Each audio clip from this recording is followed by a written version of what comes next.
Êxodo, observe então quem sem Bíblia, capítulo 20, versículo 12. Êxodo, capítulo 20, versículo 12. Êxodo, capítulo 20, versículo 12. Pode abaixar um pouquinho o microfone. Êxodo, capítulo 20, versículo 12. Honra teu pai e tua mãe, para que se prolonguem os teus dias na terra que o Senhor teu Deus te dá. Mais uma vez. Honra, todo mundo junto. Honra teu pai e tua mãe, para que se prolonguem os teus dias na face da terra que Deus te dá. Aleluia, glória a Deus. Queridos, quero fazer aqui um tributo ao meu pai. Meu pai, pastor João da Silva Camargo. Meu pai, eu falo o seguinte: se eu conseguir ser 10% que meu pai foi, eu já morro muito feliz. Meu pai veio de Goiás, chegou aqui aos 18 anos de idade, no estado do Rio de Janeiro. Na época, os mais antigos vão lembrar dessa expressão. Meu pai só sabia desenhar o nome. Já ouviu essa expressão? Ele só sabia desenhar o nome. Ele começou como servente, como um homem que varria o chão de um hospital no Rio de Janeiro. Foi promovido para ser servente na sala de cirurgia. Ele contava para mim que nas 2 primeiras semanas ele não conseguia nem comer carne. E quando acabava a cirurgia tinha que entrar lá e limpar. Então ele via sangue e pedaços de gente. Ficou 15 dias sem poder comer carne. Dali ele mudou para a antiga Telerge. Começou de baixo, varrendo, foi para a rua, instalar telefone, terminou como chefe de setor. Ele conciliou a Telerge com o ministério. Meu pai foi um grande pastor, ele era um homem que se dava muito às ovelhas. Ele chegava assim, tipo fevereiro de cada ano, falava, uma igreja de 300 pessoas, falava, alguém aqui não foi visitado pelo pastor esse ano? Ninguém levantava a mão. Meu pai não era perfeito, como o pai de vocês, daquela geração. Não era aquele pai que jogava bola, que conversava, mas ele estava sempre presente. Eu tinha um probleminha, que tinha um pastor, o pastor Walter, ele fazia aniversário junto com o meu. E todo ano esse pastor Walter chamava meu pai para ir pregar. Então meu pai passava o dia comigo e à noite ele ia pregar. Mas meu pai sempre esteve presente. Meu pai foi um exemplo de vida. Inúmeras vezes eu vi meu pai orando. Inúmeras vezes eu vi meu pai indo na casa das pessoas, subindo um morro, uma brasilinha, subir de Brasília, subir a pé. Meu pai foi um exemplo para mim. Tem suas qualidades, seus defeitos, mas foi um exemplo. Queridos, a Bíblia é um referencial para nossas vidas, para tudo. Até definimos a Bíblia como uma única regra de fé e prática. Quer dizer, tudo que eu quiser fazer de certo, eu vou me basear na Bíblia. Tudo que eu quiser fazer de errado, é só olhar para a Bíblia que eu não vou fazer. E não é diferente, queridos, que a Bíblia tem vários pais, tipos incalculáveis de pais. Pais com bons exemplos, maus exemplos. E eu separei alguns aqui para a gente comentar. Alguns homens que foram pais. Eu vou estar comentando aqui. O primeiro nome que eu quero destacar, que a Bíblia nos apresenta como pai, e não poderia ser diferente, Adão. Adão, pai de todos. Dali surgiu toda os seres humanos, a humanidade. Adão foi um pai privilegiado, foi colocado no paraíso. Adão não tinha que lutar com aquilo que a gente luta, o pecado. Adão não tinha que resistir à tentação, no sentido que já estava nele. Mas, queridos, como pai, Adão foi inconsequente. O que eu quero destacar em Adão é isso. Adão, quando ele permitiu participar do fruto proibido junto com a Eva, ele não pensou na tragédia que ele traria para nós. Adão só pensou no momento. E, querido, a primeira coisa que eu quero falar, nós que somos pais, nós que somos responsáveis, não podemos ser inconsequentes. Nós não podemos viver de momento, queridos. Nós não podemos viver de prazeres passageiros, porque atrás de nós vem toda uma geração. Adão não pensou nisso. E, queridos, hoje em dia, infelizmente, há muitos pais que não pensam nisso. São pais inconsequentes, que não pensam naquilo que ele está fazendo hoje, que pode afetar os filhos, que pode afetar toda uma geração. Queridos, primeira coisa que eu quero chamar a atenção, tudo que a gente for fazer, a gente tem que pensar, não dependo só de mim. Eu não sou só responsável pela minha vida, eu sou responsável pela minha vida e pela dos meus filhos. Primeira coisa que eu quero chamar a atenção é isso, o pai não pode ser inconsequente. O segundo pai, queridos, que eu quero chamar a atenção, que eu gosto muito de falar nele, é Abraão. A qualidade que eu quero chamar a atenção de Abraão é que Abraão foi mestre. Abraão foi mestre, pastor. Ele é chamado de pai da fé? Ele é chamado de pai da fé. Mas, queridos, no momento culminante da vida de Abraão, no auge da vida de Abraão, quando Deus falou a Abraão, eu quero que você sacrifique teu filho Isaac. Ele falou até o nome para Abraão não empurrar o outro filho no lugar, teu filho Isaac. Vai no lugar que eu vou te mostrar. Abraão anda 3 dias com Isaac, deixa os empregados no pé do morro, sobe, e no meio do morro Isaac pergunta a pergunta mais difícil: pai, onde está o cordeiro? E Abraão responde numa naturalidade: Deus proverá para si. Eles acabam de subir, e chega lá Isaac e observa que deve ter ajudado também, construiu o altar que tinha que ser de pedras, montaram pedra, pegaram a lenha, e queridos, Isaac permite-se deitar sobre o altar e ser a oferta para Deus. Queridos, sem sombra de dúvida, Abraão naquela altura devia estar com seus 130 para 140 anos, mais ou menos. Lógico que Isaac, com seus 30, 40 anos, podia correr, podia se revoltar, brigar com o pai, lutar. Mas Abraão ensinou a Isaac a confiar em Deus. Queridos, o pai tem que ser esse. O pai é aquele que ensina o filho e fala: meu filho, está difícil, mas confie em Deus. Meu filho, está complicado, mas confie em Deus. Meu filho, você não entende o que Deus está fazendo agora, mas confie. Porque no final dessa história, Deus vai ser glorificado e nós abençoados. Abraão ensinou a Isaac ao longo dos dias, ao longo dos seus anos, o que era Deus. E Abraão ensinou para Isaac o seguinte: olha, não sou fiel a Deus pelo que ele faz, mas pelo que ele é para mim. Pai, ensine aos seus filhos quem é Deus na sua vida. O pai tem que ser mestre. Primeira coisa que nós falamos de pai: Adão, inconsequente. O pai tem que pensar nas consequências. Segunda coisa que nós falamos aqui sobre pai, baseado em Abraão, o pai tem que ser mestre. O pai tem que ensinar. E hoje nós falamos: pai, ensine o seu filho a confiar em Deus, ainda que as circunstâncias sejam contrárias. Ensine o seu filho. Outro pai que nós vamos destacar, queridos, sacerdote Eli. Um homem separado para servir na casa de Deus. Um homem que era responsável para ensinar na casa de Deus, para ensinar o povo de Deus. Um homem que era responsável para dirigir o povo na direção de Deus. Não conseguiu ensinar os próprios filhos. O que eu vou destacar de sacerdote Eli: um pai sem autoridade. Um pai que a Bíblia diz que ele chamou.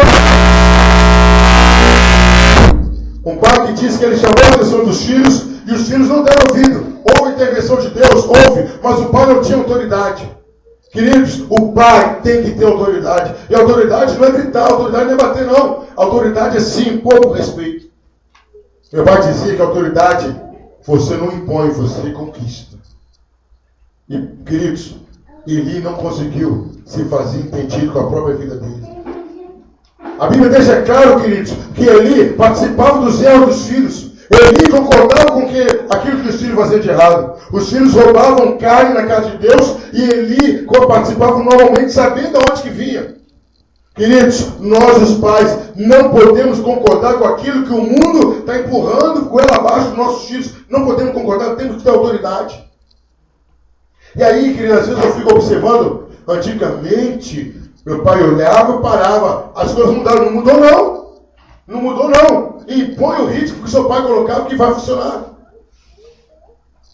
Eu lembro, queridos, não sei, alguns são da minha idade. Chegava uma visita em casa, lá em casa tinha a porta da cozinha e a porta da sala. Tinha visita em casa, na sala, o que a gente tinha que fazer? Passar por fora. Se passasse ali, meu amigo, podia saber que era couro. Hoje em dia, o pai está conversando com o outro. Não, parece não, está errado. Normal. O pai falou: não, meu filho, que isso? Queridos, o pai tem que voltar a ter autoridade. tem que voltar a ter autoridade. Tem que voltar a falar com autoridade com o filho. Tem que se impor ao filho, falar, meu filho, para, está errado. E o pai tem que falar uma vez só e ponto final. Eli perdeu os filhos porque não tinha autoridade. O quarto pai que eu quero chamar a atenção, o primeiro pai, Adão, inconsequente. O segundo pai, Abraão, mestre, ensinou o filho a confiar em Deus. O terceiro pai, sacerdote Eli, sem autoridade. Um homem que era para governar, ajudar a orientar o povo, não orientou os filhos. Quarto pai, rei Davi. Atos 13, 22 fala que Davi era o homem segundo o coração de Deus. Mas foi um dos piores pais da história. Por que Davi passou? Que isso, pastor? Davi, o homem segundo o coração de Deus e um dos piores pais da história? Porque foi um pai ausente. Tudo que os filhos queriam, ele dava. Mas nos momentos mais difíceis da vida dos filhos, ele não estava. Queridos, Davi deixou um filho quase um ano esperando para falar com ele. Quando uma das filhas de Davi foi estrupada, ele não foi lá confortar a filha. E foi estrupado por um dos seus irmãos, ele também não foi lá falar com o filho. Aí um dos irmãos foi assassinado, ele não foi lá disciplinar o filho. Queridos, Davi foi ausente nos momentos mais difíceis, nos momentos mais decisivos da família. O pai não pode estar ausente. Não importa o que acontece, estou trabalhando, não importa. Largue tudo. Trabalho você arruma outro. Família, não. Emprego você arruma outro. Filho, não. Queridos, pode existir ex-mulher, ex-marido, ex-patrão, mas eu nunca ouvi falar de ex-filho. Já ouviram falar ex-filho? É filho para sempre. Viva o amor, é filho para sempre. Esteja presente, querido. Esteja presente nos momentos difíceis. Esteja presente na hora de dividir o ovo, na hora de dividir o arroz, na hora de falar para o seu filho, meu filho, não tenho como te dar isso, nem como te dar aquilo. Esteja presente. Queridos, o grande problema da nossa sociedade hoje, de tantos filhos com distúrbios mentais, psicológicos, é a ausência do pai. Notícia ruim, empurra para a mãe dar. Isso ruim, empurra para a mãe dar. Não, querido, é você. Reunião de pais no colégio, você vai lá, você vê um pai com muita pressa e o resto de mãe. Vai lá, ouça, converse com seu filho, tiver com seu filho. Davi, um pai ausente. Adão, um pai inconsequente. Abraão, mestre. Sacerdote Eli, um pai sem autoridade. Rei Davi, um pai ausente. Jó, um pai intercessor. A Bíblia diz, queridos, que todo dia Jó prestava sacrifício a Deus, orando pelos filhos, e porventura os filhos tivessem cometido um pecado. Queridos, você e eu devemos sempre estar orando a Deus pelos nossos filhos. Orando, Senhor, livre meus filhos do mal e não deixe que eles sejam o mal. Todos os dias temos que colocar nossos filhos na mão de Deus. E por mais difícil que seja, queridos, é literalmente falar, Senhor, se o meu filho não for para a glória do teu santo nome, se for para trazer problema, está nas suas mãos, faça o que o Senhor quiser. Queridos, nós como pai devemos ser um pai intercessor. Devemos estar apresentando nossos filhos a Deus. O sexto pai, a Bíblia não fala o nome dele. Fala mais do filho, também não fala o nome do filho. Era o pai do jovem lunático. Esse pai começou a sofrer muito, queridos. Graças a Deus eu conheço alguns aqui, ninguém passa por isso. O filho desse homem ficava endemoniado desde criança. Imagine uma criança endemoniada. E o pai conta a história para Jesus e fala o seguinte, olha, aonde o demônio pega o meu filho, joga na água, joga no fogo. Agora eu quero, não é momento de falar de tristeza, mas eu quero que você imagine o seguinte, está amarrado em nome de Jesus. Mas uma família que vive o seguinte, o filho está no quarto, de repente você ouve aquele barulho, pum! Você vai lá ver o filho está rodando, batendo cabeça, rosnando, e você não sabe o que você fazer. Era isso que o pai convivia, o tempo todo. O pai não podia mais ir na festa, e aquela hora o demônio podia pegar a criança. O pai não podia ir no casamento, não podia ir no funeral, não podia ir nada. E ele fez de tudo para mudar a situação daquele filho. Jesus estava no monte orando, com 3 apóstolos, ele desce e vê um tumulto. Jesus fala, o que está acontecendo aí? O homem toma a frente, passa à frente dos apóstolos, olha, meu filho está terrivelmente demoniado e trouxe para os teus apóstolos e eles não puderam fazer nada. A última esperança daquele homem era aqueles apóstolos. Que ele ouviu falar de Jesus, falou, vou levar lá. Aí Jesus perguntou, desde quando? Desde a infância. E ele conta a história para Jesus. Jesus fala para o homem, se você... Aí o homem pergunta para Jesus, você pode fazer alguma coisa? E Jesus fala, eu posso? Tudo é possível ao que crê. E queridos, aquele pai derrama o coração e fala, me ajude na minha falta de fé. O homem fala, eu não creio em mais nada, porque eu já fiz de tudo. E Jesus olha para aquele jovem e repreende aquele demônio imediatamente. Aleluia. Queridos, aquele pai foi um pai perseverante. Aquele pai não desistiu do filho. Aquele pai não abandonou o filho. Aquele pai não deu as costas para o filho. Era uma situação que o pai não podia fazer nada. E queridos, hoje é isso que eu quero chamar a atenção. Não desista. Queridos, tem muito pai por aí, mano, meu filho é demais, não aguento com ele. Para com isso, meu querido. Como você não aguenta com seu filho? É um presente de Deus. Não desista do seu filho, ainda que ele estivesse sendo um drogado, ainda que ele estivesse sendo uma prostituta, ainda que ele entrasse pelo mundo do crack, ainda que ele entrasse pelo mundo da criminalidade. Não desista do seu filho, porque o pai que não desiste do filho, um dia leva o filho até o pé de Jesus. Aleluia. E lá perto de Jesus a história muda. Queridos, uma qualidade do pai é esse, é ser perseverante, é insistir, persistir, ensinar o caminho de Deus. Não importa o que está acompanhando o seu filho, lute por ele. Nunca dê um caso perdido pelo seu filho. Primeiro pai, Adão, inconsequente. Segundo pai, Abraão, mestre, ensinou a Isaac com fé em Deus. Terceiro pai, sacerdote Eli, sem autoridade. Ele falava como se um cachorro estivesse latindo. Quarto pai, Davi, um excelente rei, mas um péssimo pai, não tinha tempo para os filhos. Não tinha tempo para estar participando dos momentos difíceis do filho, um pai ausente. Jó, um pai que orava todo dia pelos filhos. O pai do jovem lunático, do jovem endemoniado, um pai perseverante. Queridos, o último pai que eu quero falar, não poderia faltar. Deus Pai. É um pai perfeito. Primeiro, por que o nosso Deus é um pai perfeito? Primeiro, que Ele sempre está presente. Deus sempre está com você. Em todos os momentos, até quando você não fala com Ele, até quando você não se dirige a Ele, até quando você não está dando importância a Ele, Deus está com você o tempo todo. Ele está com você o tempo todo. Deus é um Pai disciplinador. Ele te ama, sem sombra de dúvida. Mas se você errar, Ele vai disciplinar você. Porque nós sabemos, querido, o que acontece com o filho que cresce sem disciplina.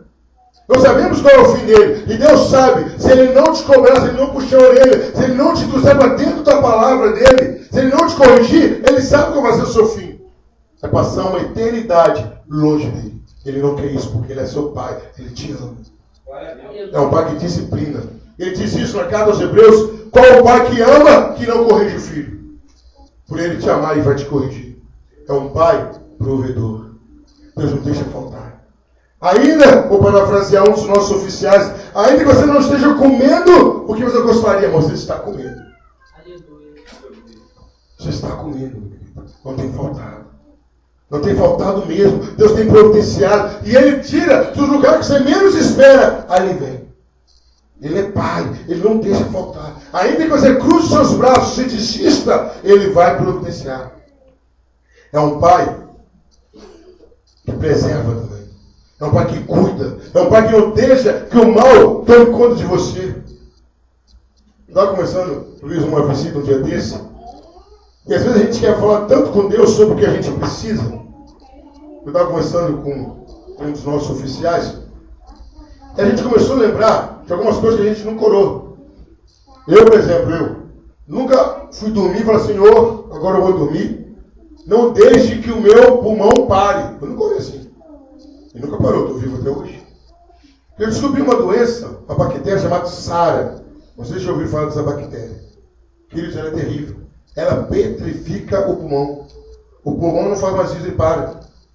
Ele não consegue mais pombar. Queridos, não tem nem remédio para essa doença ainda. E aconteceu isso numa criança de 1 ano e meio. Eu acompanhei esse caso em Barra Mansa. Então, queridos, a gente tem coisas que a gente não pede. Sistema nervoso, sistema cardíaco, vista, e nunca eles deram problema quando você dorme. O que eu quero dizer com isso? Esse Deus que preserva você, você não tem que ficar lembrando para Ele o que Ele tem que fazer, não. Porque Ele faz coisas que você nem lembra. E Ele faz, porque Ele está preservando a sua vida. Amém? Amém. Ele não deixa faltar nada para você, meu querido. Nada. Tudo acontece. No nosso tempo de escola, a gente descobre como que é esse sistema ocular nosso de visão. A visão é o seguinte: quando vai para o cérebro, ela vai de cabeça para baixo e ele vira e fica normal. Isso tudo, estou olhando aqui, então ali todo mundo de cabeça, imagina vocês de cabeça para baixo na minha cabeça. Vai de cabeça para baixo, o cérebro processa e eu vejo normal. É a rapidez, são segundos. E é Deus que faz isso. Deus preserva a gente. Ele é nosso Pai porque Ele nos preserva. Mas, queridos, a última qualidade que eu quero destacar de Deus como Pai. Primeiro eu falei de Adão, um pai inconsequente. Um pai que não pensou nas consequências. Falei de Abraão, um pai mestre, que ensinou o filho a confiar em Deus com a própria vida. Sacerdote Eli, um pai sem nenhuma autoridade sobre os filhos. Rei Davi, um homem segundo o coração de Deus, mas um pai ausente, não estava presente. Jó, um pai que intercedia constantemente pelos seus filhos. Pai do jovem lunático, um pai perseverante. Nosso Deus, como um pai perfeito, sempre presente conosco. Um disciplinador, um provedor, um pai que conserva, nos preserva. Mas, queridos, o principal desse pai que eu quero te falar é um pai que salva. Aleluia. Eu já ouvi muita conversa de pais que falaram comigo, falaram com os filhos: olha, quando a mulher fala, olha, se você arrumar um filho, vai ficar na rua com ele. Não quer saber não. Arrumar um filho, arrumou uma barriga, vai pra rua. Quando o homem fala, olha, você está andando no caminho errado, agindo com droga, com coisa errada, se parar na cadeira, eu não vou te visitar. Tem uma família com um time procurando Volta Redonda, me pediu para me levar lá no presídio de Bangu. Eu não entendi. Eu não sabia quem era a família. Quando eu estou viajando, descobri que a família, o pai tinha um carro muito melhor que o meu, mais novo, o pai mais rico do que eu, mas tinha falado que nunca ia levar a família. Os 3 filhos dele estavam presos. De 10 anos, de 6 anos, se ele foi uma vez, deixou a família na porta do presídio, ficou do lado de fora, não quis entrar, não fez cadeira e não fez nada. Esse nosso pai, ele não aguenta e não quer ver um filho dele ficar perdido. O filho pode tomar as decisões todas erradas, o filho pode meter o pé pela mão, o filho pode escolher caminhos errados, o filho pode ir contra aquilo que o pai falou tanto, o filho se mergulha no pecado, o filho se mergulha num vício, se mergulha em confusões, se abraça Satanás. Sabe qual é a atitude desse pai? Pega o filho primogênito, o único, Jesus Cristo, fala: meu filho, vai morrer para salvar os seus irmãos. Glória a Deus. Ô Pai maravilhoso, pecar Jesus, você vai salvar os seus irmãos. Eles precisam agora que você vai lá, morre, paga um preço por eles, porque eu não quero que nenhum dos meus filhos vão para o inferno sem uma alternativa de céu. O nosso Deus é um Deus salvador. O nosso Deus é um Deus que não quer que você consuma a sua vida no pecado. O nosso Deus não quer passar uma eternidade longe de você. Ele quer te salvar. Ele quer mudar a sua vida. Ele quer tirar o peso do pecado dos seus ombros. A maldição do pecado, do diabo, de quem quer que seja a maldição, Jesus Cristo, seu irmão mais velho. Olha que coisa bonita. Ele já pagou por você e quer te trazer libertação nessa noite. Aleluia. E Jesus fala uma coisa linda: eu sou o caminho, a verdade e a vida. Ninguém vem ao Pai senão por mim. Fala: meus irmãos, vocês não precisam ir para o inferno. Vocês não precisam continuar sofrendo o peso do pecado. A sua vida não precisa continuar sem paz e vazia, não precisa não. O nosso Pai me mandou aqui para salvar vocês. Eu abri mão do conforto lá do lado do papai e vim aqui para abrir vaga para vocês. Não tem irmão como Jesus Cristo. Não tem pai como Deus. Não tem. Foi como que eu falei aqui no momento cântico. Uma das especialidades de Deus é corrigir o que nós fizemos de errado. Em muitas situações que está na sua vida, foi você que fez. Mas Deus não está preocupado com isso nessa noite. Ele está falando: eu quero consertar. Eu quero te salvar. Eu não desisto de você. E queridos, nessa noite, na noite do Dia dos Pais, eu quero dizer isso para você. Não tem pai como o nosso Deus. Ele pegou o nosso irmão mais velho, Jesus Cristo, para acabar com o erro que eu fiz e você fez. E agora esse acesso a Deus é de graça por Jesus Cristo. Nós vamos ouvir mais um louvor, aquele Deus não desiste de você. Eu queria pedir a você abaixar sua cabeça, fechar os seus olhos, por gentileza. Eu quero que você lembre disso.